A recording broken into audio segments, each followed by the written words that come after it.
बताता हूँ, मुस्लिम पर्सनल पर का ये फंक्शन में कितने लाख रुपए वसूल होते हैं, कितने करोड़ रुपए खर्च होते हैं, हर एक मामले में करोड़ रुपए कौम से लेते हो, तो क्या ये कौम के हकदार नहीं है जो जेल के अंदर है? भाई मुजाहिद अली बाबा का नाम पहले डालो और यूट्यूबर्स का नाम डालो और मुतहर सिराजी का नाम डालो। मैं इंतजार कर रहा था कब ये फायर होगा, कब हम इनका मुकाबला करें, कब इनको नंगा करूं। परसों में बोला था कि बॉम्बे में जो है हमारा सरकार हाजी अली पाक का संदल है, तो मैं सफ़र कर रहा था तो एक वीडियो मेरे सामने आई, तो जो हमारे महमूद पटेल जो एडवोकेट है उनकी जो अल्फाज में सुन रहा था, भाई अली बाबा अल हुसैनी के पीछे इस कदर क्यों पीछे पड़े हुए हैं, और उन्होंने भी अच्छी बात करी है, उनका क्या रिश्ता नाता है औकाफ से, क्या मिंबर नहीं, कुछ भी नहीं। तो उन्होंने जाकर के हाई कोर्ट के अंदर भी उनके ऊपर केस डाले, फिर सुप्रीम कोर्ट तक भी गए। तो मैं भी सोचा कि भाई ये बंदे का क्या इंटरेस्ट है। अगर मैं उस टाइम बेंगलोर होता तो सीधा मैं शिमोगा जाता, वो बंदे से पूछता कि भाई तेरी क्या दुश्मनी है। अगर यहाँ पर एक चेयरमैन बनने के बाद आले रसूल हैं, भाई जो ख्वाजा बंदा नवाज गैसुद्दौला की ठोकर की धूल में नहीं है कोई भी बंदे, हाँ, उनकी औलाद के पीछे इस कदर दुश्मनी जो ये लेको आ रही थी, इसका क्या मतलब है।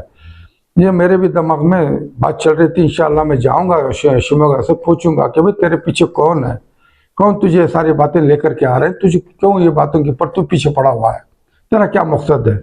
ना तो मिंबर है, ना तो औकाफ के अंदर तेरी कुछ मिल्कियत है। हाँ, अगर तुझे इतना ही अगर शौक है तो इससे पहले जो भी मेंबर थे, चेयरमैन थे, उससे ये पूछता कि भाई जितनी मिल्कियत हमारी गई हुई है वो वापस क्यों नहीं लेके आए, समझे ना, और जो मिल्कियत है उसे बचा करके क्यों आगे लेकर के नहीं गए, ये सवाल कर सकता था वो। बजाय उसके इनकी मुतवल्ली के बारे में पूछने गए। भाई ख्वाजा बंदा नवाज गैसुद्दौला के नाम के ऊपर जो जागीरें थी नहीं, वो जागीरें वापस दिला दो अगर किसी में दम है तो। हाँ, तुम्हारी तो औकात नहीं है बंदा नवाज गैसुद्दौला की जागीरें वापस दिलाने की, और उनके ऊपर इल्जाम लेके जाते हैं कि तुम ये वक़ाफ के ले लिए, वो ले लिए। अरे कमजोर इंसान हो, जरा समझो। इससे पहले जो चेयरमैन रहा या मेंबर रहे, उनसे हमारी मिल्कियत गई हुई है, आई नहीं है, इसके पीछे सवाल करो। रही वो एक बात, ये बातें कौम को समझना चाहिए कि कौन क्या कर सकता है और कौन क्या किया है। अब रही दूसरी बात, अभी देखो पिछली बार हम लोग जो है एक प्रेस मीट कर रहे थे मुतहर सिराजी के साथ में, तो ये इस वास्ते उनको भी पेट में दर्द हुआ और जलन भी हुई कि भाई 5 साल तुम्हें लोग जो है केस लड़ती बोल को जो हमारे कौम के बंदों को और उनके घरों वालों को तसल्ली देते आ रहे थे, आप 5 साल के बाद क्या बोल रहे हैं। भाई तुम्हें केस या तो कबूल लो, 2 साल और गुजार लो, उसके बाद तुम्हें बाहर आ जाते। जब ये बात हम ना मालूम है तो हमें सदा इतिहाद वाले पहले खुद है वहाँ भास्कर राव साहब को लेको गए, फिर उनको लेको गए, फिर हमारे एडवोकेट को बात करे, सारे कुछ हमारा काम हमें अंदर करे। तो करने के बाद एक हलचल पैदा हुई। हमारा देखो जो है कुतवा साहब भी ये इकरार कर लिए कि अभी तुम्हारी वीडियो देखो मुझे भी रहा नहीं गया कि मैं काम करूं, तो उन्होंने बेल के पीछे गए। अब सिराजी साहब उस टाइम पर क्या बोले कि भाई आप खुद बेकसूर को कसूरवार ही ठहराना था तो पहले ठहराते, 5 साल तड़पा को ठहराने क्या जरूरत थी। तो ऐसी लायरी पर जो इसमें वालों को ऐसी लायरी जो करें, इसके ऊपर थू कर को बोले, और ज्यादा भी बोल सकते थे, इनको थू नहीं और ज्यादा भी बोल सकते थे।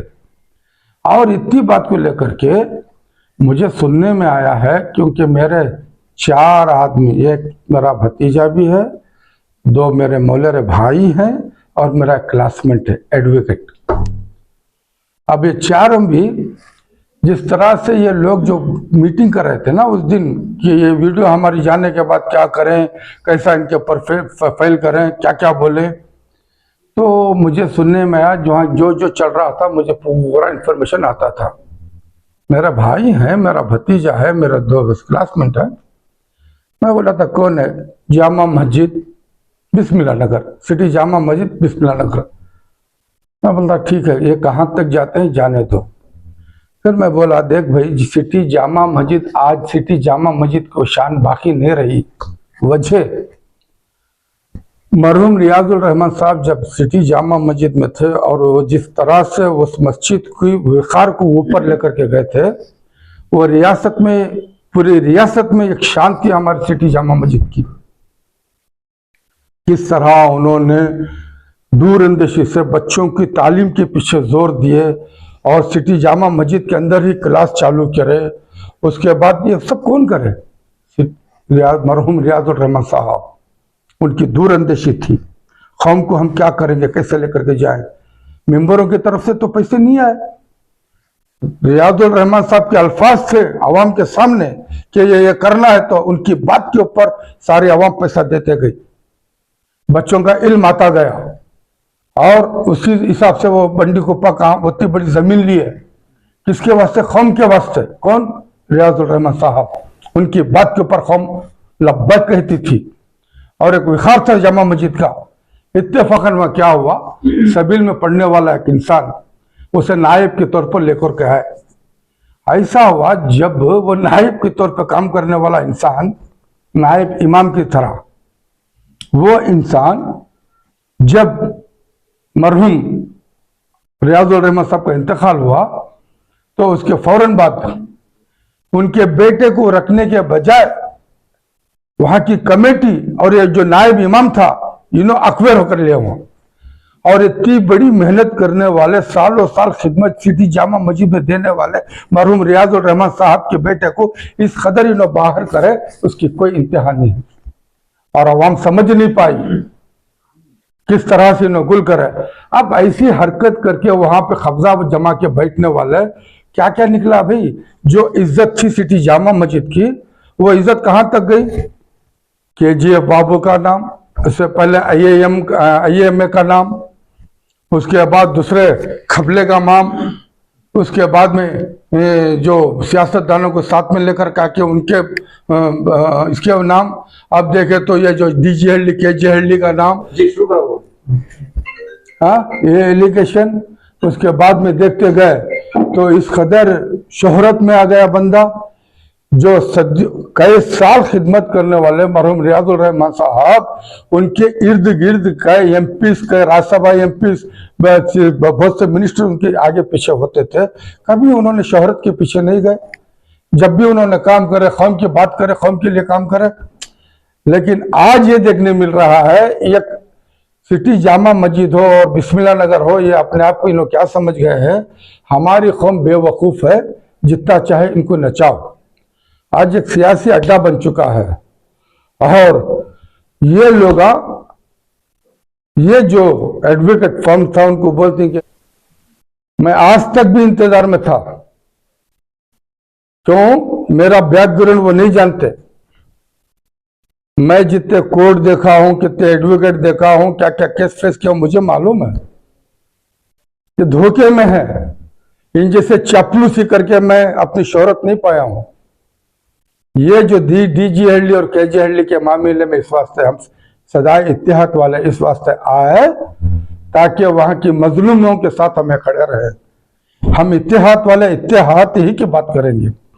हम दूरी पैदा नहीं करते इनके जैसे। इनके मकसद के लिए इन्हों किसको कहाँ उठाते हैं, किससे कहाँ डराते हैं, किससे कहाँ काम लेते हैं। ये मिंबरों पे खड़ने वालों का काम है क्या? ये इमाम है या मुनाफिक है? ये कौम के साथ जो खिलवाड़ हो रहा है, इसके जिम्मेदार कौन? अरे इनको इतनी भी दूरअंदेशी नहीं है। जो अंदर रहने वाले, उनके घर की हालत क्या होगी भाई? तुम उनके घर के अंदर राशन डालो, सब कुछ डालो, लेकिन क्या जो बीवी का शोहर लाके दे सकते हो? क्या वो माओं के बेटे लाके दे सकते हो? क्या वो बच्चों के लिए उनका साया लाके दे सकते हो? अरे तुम लोग कहां के इमाम हो, कहां के इल्म रखने वाले हो? इतना भी एहसास नहीं है। और हमें ऐसी सिनेमास के पैसों की जरूरत है जब कौम के लिए तुम, हमारी कौम में कोई इत्तेखाबी नहीं है कि 2 करोड़ रुपए खर्चा कर सके, हमारी कौम को बाहर ला सके। हमें क्या जरूरत है? 40 लाख 50 लाख जो भी वो दिया, 100 लाख दिया, हमें मतलब नहीं है भाई। इसका मतलब क्या? ऐसी श्रीनिवास को हमने, मुझे भी वादा किया था उसने मैं उसे 12.5 घंटे रात को उसकी मुलाकात किया था, यार जाकिर और संपत और मैं। आज उसके बाद दूसरी बार मुलाकात मेरी उसकी, वही बातें मैं उससे पूछा, उन्हें बोला कि जितना हो सकता मैं साथ देता हूं। ठीक है, इसका मतलब ये नहीं कि पूरा वजन उसी के ऊपर डाल दो। तो हमारी कौम क्या कमजोर है?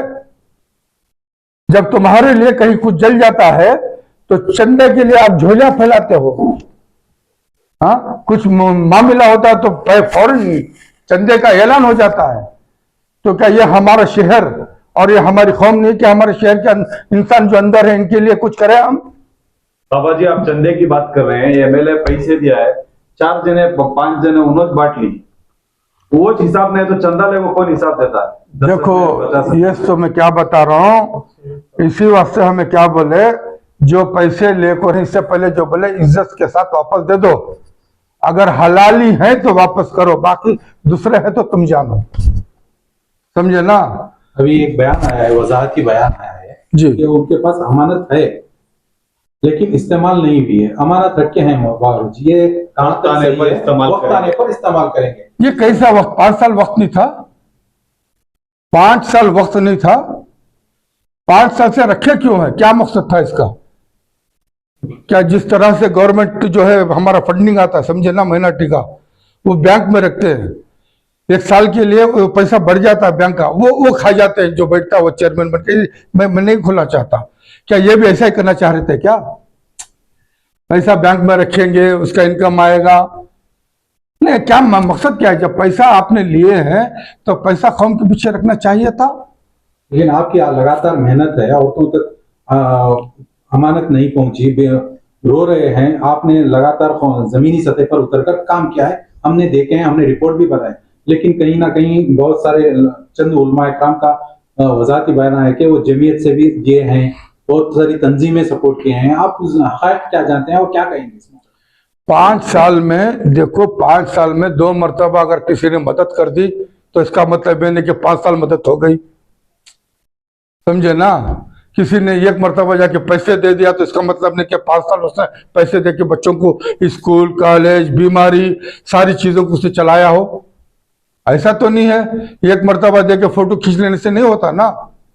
अब रही बात अमानत, अमानत, अमानत, ऐसी सीनियर्स की हम बार बार बोल रहे हैं उनकी पैसे उनको दो, फिर देखेंगे वो कितना बोझ उठा सकता है ऐसी सीनियर्स। अगर उसकी ताकत देखने के बाद दूसरी बात काम करना ना। आप तो रहबर हो, आप तो बेंगलुरु चलाते हो ना, जामा मस्जिद से, रिमोट चलाते हो। भाई कौम से बात करो, पैसे वाले नहीं है हमारे पास।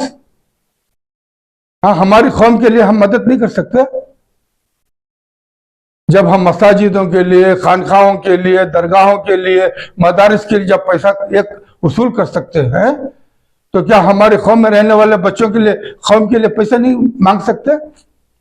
इसका क्या मतलब है? पूरा एसी सिनेमास के ऊपर छोड़े, प्रोग्राम भी करोड़ों का हो रहा है। यही तो मैं और जो छूट करके आए हैं उनके ऊपर से कैसा हम साल करें, ये दिमाग में नहीं है। लायरों को हमने ये कहा था कि अगर तुम्हारे बस की बात नहीं आर्ग्यूमेंट करने की तो तुम इमीडिएट तो यूनिवर्सिटी देते। आज वो कोतवाल साहब जो जाकर के लेकर आए हैं तो सबके अंदर गर्मी चढ़ गई। खुदा ना खास्ता ये केस दूसरे के हाथ में चला गया और वहां पे पब्लिक प्रोसिक्यूटर क्रॉस क्वेश्चन कर दिया तो कोई बाहर नहीं आएगा, आज लिख के रख लो। और ये भी हो रहा है कि जो बच्चे अभी बेल ये जो बच्चों को, उसमें चंद लोगों के स्टेटमेंट से कन्नड़ा मीडिया में एक इंतशार सा मैसेज जा रहा है। तो कहीं ना कहीं देखने को यह आ रहा है कि बच्चों को आने वाले दिनों में लोग कह रहे हैं तकलीफ हो। बिल्कुल, इसके जिम्मेदार कौन हो गया और क्या हल इसका? ये जो अभी देखो ऐसे खुशियां मना रहे हैं जैसे कि 40 के 40 बाहर आ गए, 40 के 40 बाहर आ गए। जितने लोग छूटे थे सब आसान हो गए, सबके ऊपर केस चले गए। हाँ, इस तरह से जो मिठाइयां मैंने देखा वीडियो में, बहुत वीडियो, शाल उड़ा रहे, फूल के हार, हाँ, मिठाइयां एक दूसरे के मुंह में, जैसे कि पूरे के पूरे आजाद हो गए, किसी के ऊपर केस नहीं है। बच्चों की शोध के लिए पैसे नहीं है। हाँ, ये सब करने के, जैसे कि अरे एक बंदा जब अपने आर्ग्यूमेंट के हिसाब से तो परमिशन लेके आया, ऑर्डर लेके आया सुप्रीम कोर्ट से, वो गया NIA में। अब परसों हम जाने से पता चला कि 2 लाख रुपए, 2 लाख के बंद, 2 लाख कैश। हम लोग जब गए थे ना, आप लोग कोतवाल साहब यही तो बोले कि बाबा ये सब ये है बोल के। हाँ, और जो है सुप्रीम कोर्ट में अब जब ये पैसे देंगे तो वो लोग बाहर आएंगे।